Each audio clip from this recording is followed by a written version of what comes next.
ମୁଁ ହେଉଛି ଶଙ୍କର ସାହୁ। ଆମର ଘର ହେଉଛି ବାଳକାଟି ବାଲିଅନ୍ତା ବ୍ଲକ, ଖୋର୍ଦ୍ଧା ଜିଲ୍ଲା।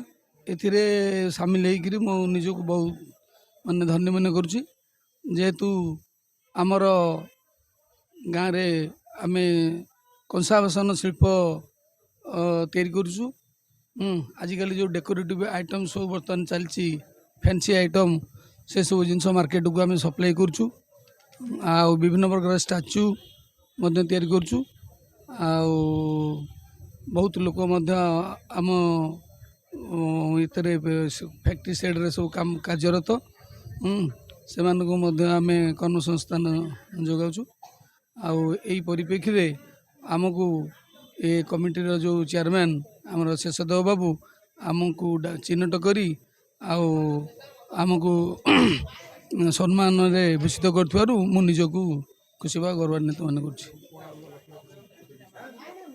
ଆଗକୁ ତ ବହୁତ ଲକ୍ଷ୍ୟ ରଖିଛୁ, ଆଉ ତ ୟାର ତ ଇଏ ଏଣ୍ଡଲେସ୍, ଆଶା ତ ବହୁତ ଉଚ୍ଚ।